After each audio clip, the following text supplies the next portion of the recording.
एक सवाल कि बिहार इतना गरीब क्यों है। अब आप बोलोगे कि करप्ट ब्यूरोक्रेट और पॉलिटिशियन की वजह से, पर क्या ऐसा है? पहली बात तो बिहार गरीब नहीं है, इसको गरीब बनाया गया है।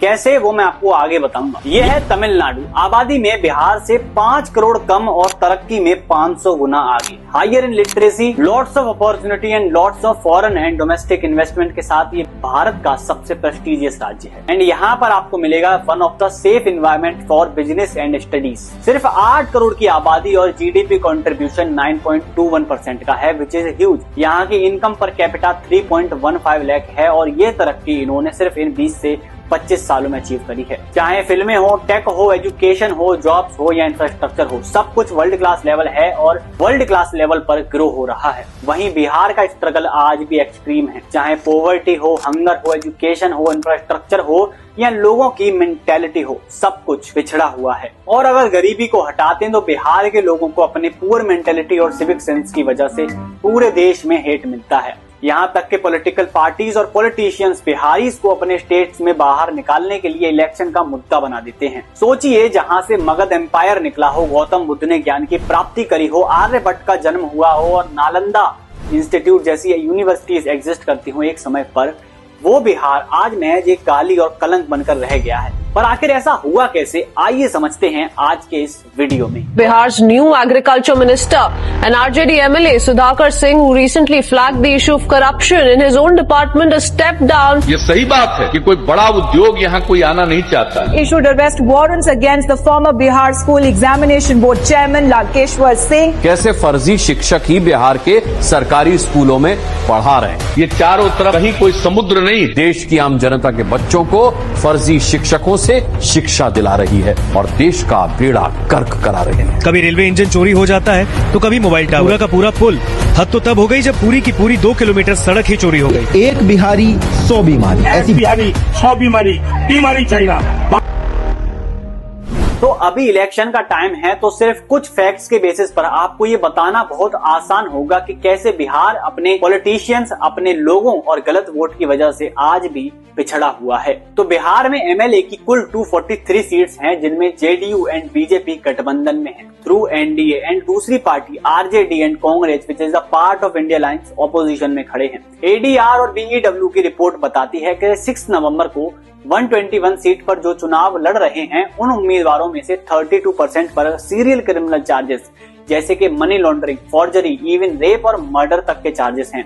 कैन यू इमेजिन कि ये लोग आगे जाकर पावर होल्ड करने वाले हैं। लेकिन बिहार के लोगों के लिए क्रिमिनल्स को पावर देना नया नहीं है। जस्ट इमेजिन कि लालू यादव, जिन्होंने बिहार का बंटा ढार किया, वहां पर जंगल राज चालू किया, इवन वो कई सारे क्राइम्स के लिए कन्विक्टेड हैं, सजा काट कर आए हैं, उनकी पार्टी बिहार की आज के टाइम पर भी मोस्ट पावरफुल पार्टीज में से एक है। एंड दैट सेम पार्टी आज ओसामा साहब, who is the son of convicted murderer Shahabuddin, उनको अपनी पार्टी में टिकट दे रही है। एंड अगर आप शहाबुद्दीन को छोड़ दें और ओसामा की ही हिस्ट्री निकालने बैठे तो आप पाएंगे कि ओसामा पर भी कई सारे सीरियस क्राइम में इन्वॉल्व होने के आरोप हैं। ओसामा को तो टिकट भी दे दी गई है, यहाँ तक कि Tejashwi Yadav convicted murderer and criminal Shahabuddin के अमर होने का नारा लगाते हैं, शहाबुद्दीन जी अमर रहे, शहाबुद्दीन जी अमर रहे, तस्लीमुद्दीन जी अमर रहे।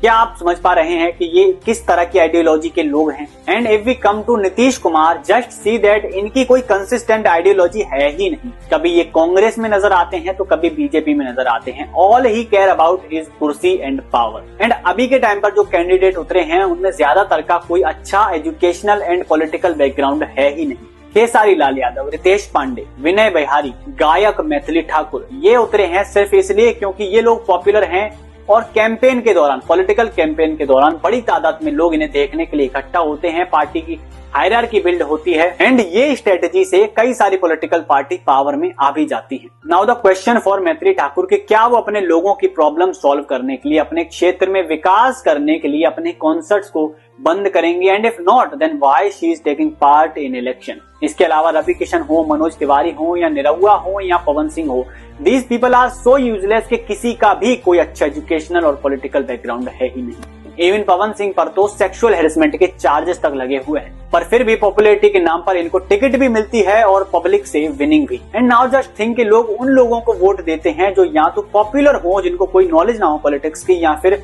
करप्ट लोगों को, एंड ओवरऑल मेजोरिटी में खड़े भी ऐसे ही लोग होते हैं। And in that case how we can expect the development in Bihar, how we can expect new reforms in education and the ground level change. And with that, all we are getting that your one wrong vote can lead to multiple problems in your life. दूसरा और important reason है वहां के लोग, उनकी mentality और उनके beliefs. Bihar के पुअर सिविक सेंस के चर्चे पूरे देश में मशहूर हैं। जब भी कोई उल्टा सीधा वीडियो सामने आता है तो लोग ये मान लेते हैं कि ये वीडियो बिहार का ही होगा और उसमें से 80 से 90% वीडियो बिहार के ही होते हैं। और ऐसा होता इसलिए है because Bihar is the symbol and the centre of scam. सोचिए, जहां 2 किलोमीटर के रोड चोरी हो जाते हैं, 15 दिन में 7 पुल बह जाते हैं, पेपर लीक आम हो चुके हैं, बिहार के अंदर लोहे का पुल, रेलवे ट्रैक, डीजल इंजन, तालाब तक चोरी हो जाते हैं। आखिर उस जगह की इमेज पूरे देश और दुनिया में कैसी बनेगी ये बताने की जरूरत नहीं है। और अगर आप इस सबको फिक्स करने की कोशिश करोगे तो इसके हाई चांस हैं कि आपको ही बिहारी से प्रॉब्लम्स और ब्लैकलिस्ट फेस करने को मिलेगा, क्योंकि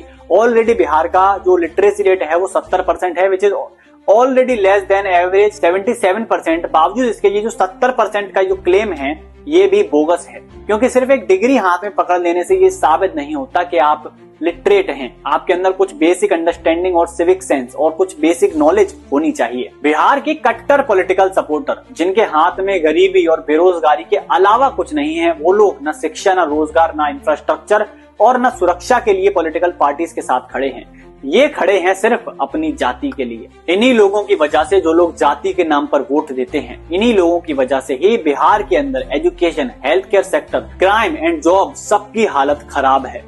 बिकॉज अगर ये लोग ही नहीं चाहते कि इन्हें गवर्नमेंट कुछ प्रोवाइड करे या इनके लिए कुछ सुधार करे तो आखिर गवर्नमेंट इनको ये चीज क्यों ही देगी। इन केस गवर्नमेंट अपनी तरफ से जो बजट इनके लिए फिक्स करती है सुधार करने के लिए, शिक्षा और सुरक्षा में, हेल्थ केयर सुधारने के लिए, इंफ्रास्ट्रक्चर सुधारने के लिए, वो सारा का सारा मेजॉरिटी पैसा करप्शन में चला जाता है, जिसके पीछे का रीजन है आपका सिर्फ एक गलत वोट। बिकॉज बिहार को जरूरत है एक ऐसे विजनरी लीडर की जो बिहार के आम आदमी की जिंदगी की प्रॉब्लम्स को समझता हो, जो एग्जीक्यूशन को समझता हो, क्योंकि हर साल गवर्नमेंट पैसे तो देती है बिहार में डेवलपमेंट के लिए, बिहार को सुधारने के लिए, पर वो सारा का सारा पैसा करप्शन में ही चला जाता है, जिसमें पॉलिटिकल लीडर्स की, कॉन्ट्रैक्टर्स की, इंजीनियर्स की और ब्यूरोक्रेट्स की मिली भगत होती है। सिर्फ एक बार पूरा कंट्रोल किसी ऐसे व्यक्ति के हाथ में आ जाए जो ईमानदारी और सख्ती के साथ काम करता हो, बिहार की तकदीर पलट जाएगी। जिसके पास बिहार को लेकर एक विजन हो, एग्जीक्यूशन की अकल हो, वही व्यक्ति अब बिहार को सुधार सकता है, और ये होगा तब जब आप सही वोट देंगे। अब ये बात बिल्कुल सही है कि आपका सही वोट आपके आने वाले 5 सालों को सही बना सकता है, बट सवाल ये है कि क्या आपके पास बिहार में लोगों के पास चॉइस है? इसका जवाब आपको अपनी कॉन्स्टिट्यूएंसी में खड़े कैंडिडेट से मिलेगा।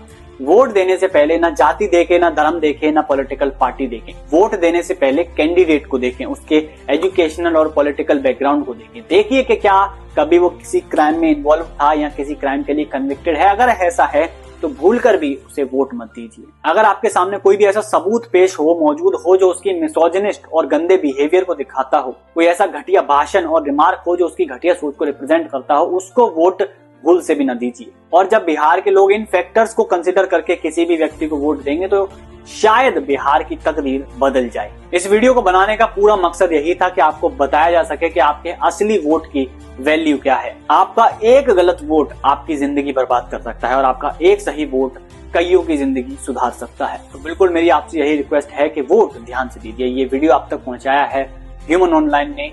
मैं मिलता हूं आपसे अगले वीडियो में, तब तक के लिए जय हिंद, जय भारत।